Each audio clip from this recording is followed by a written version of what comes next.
Honda XL 750 Transalp here during an intensive off-road test at the Bosnia Rally. It's probably the most comfortable bike we have with us, but it really performed well, but it needs the Transalp riding style for that.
Not only my colleague Gregor was eagerly awaiting the presentation of the new Transalp, at last another lightweight, powerful, uncomplicated and affordable Honda Touring Enduro, following a successful concept that the Yamaha Tenere 700, for example, has exemplified for years.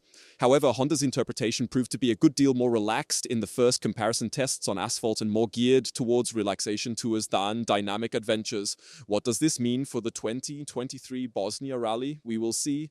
The Honda XL 750 Transalp is equipped with a 92 horsepower, 2-cylinder, 4-stroke engine that offers a torque of 75 Nm at 9,500 RPM and 7,250 RPM. The technology includes fuel injection, a throttle valve diameter of 46 mm, and an anti-hopping clutch. The chassis is made of sturdy steel with a steering head angle of 63 degrees. The Showa suspension comprises a 43mm upside-down telescopic fork at the front and an aluminum double-sided swing arm with monoshock at the rear. The brakes consist of Nissin Wave brakes with 310mm at the front and 256mm at the rear. The assistance systems include ABS, riding modes, ride-by-wire, and traction control. Comfortably accommodated behind the high windshield after the starting signal, the Transalp first heads over a few flat asphalt kilometers towards the hinterland, where forests, mountains, and plateaus await.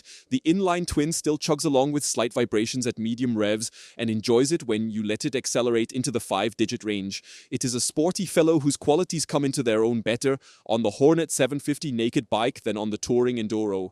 But even here, it is by no means out of place, because when the road becomes a dirt track and shortly afterwards a forest path, it demonstrates good manners at low revs with a decent response and sufficient torque.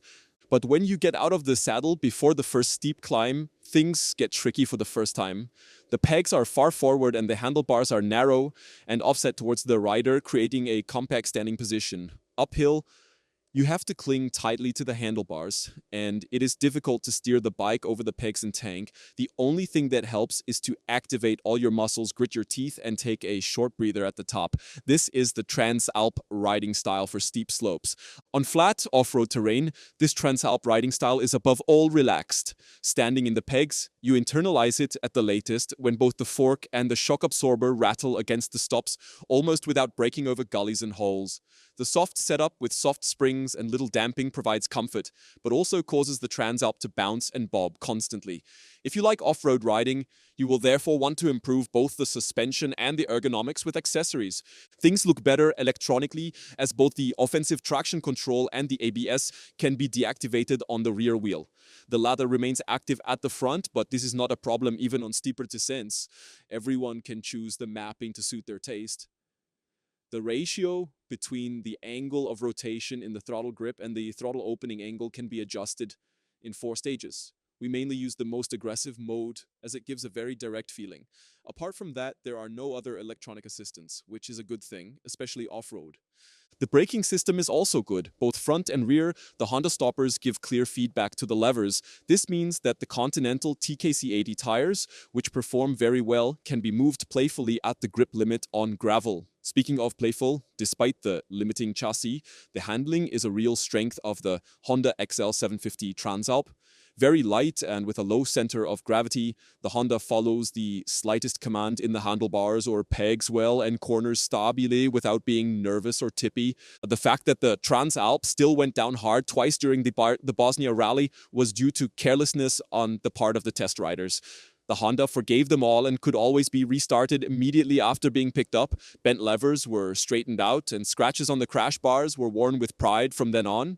The Transalp has suffered a few scars, but the Bosnia Rally experiment was still a success. During our tour, we opted for a standard Continental tire model and chose the TKC 80 as the demanding off-road conditions required a proven product with a high load-bearing capacity. The TKC 80 has been on the market for 36 years with slight modifications, and for good reason, as we discovered during our 6-day off-road expedition.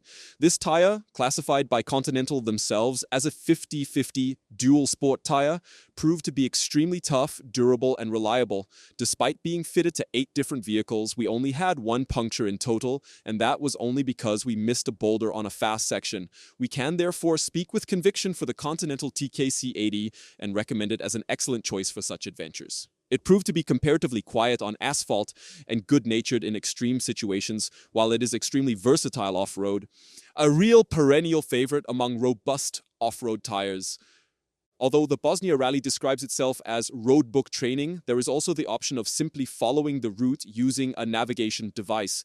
For our filming, we were often forced to drive certain sections of the route several times, as road books do not get on well with spontaneous changes of direction and backtracking. We relied on the new Garmin Zumo XT2 motorcycle navigation system instead. Thanks to its sturdy mount, robust technology, and large format, high-resolution display, the Zumo XT2 survived the challenging 1,000 kilometers, which were often accompanied by difficult conditions, undamaged, and reliably guided us to our destination.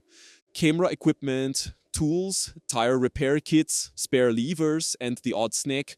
We had a considerable amount of equipment with us during the Bosnia Rally.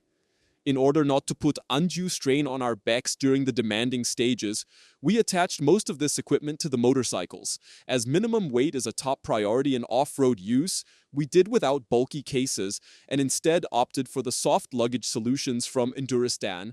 Side bags, luggage rolls, handlebar bags, and tank bags provided sufficient storage space and withstood the rigors of the rally. This way, we had our backs free for a 3-liter hydration bladder and matching slim backpacks from Enduristan.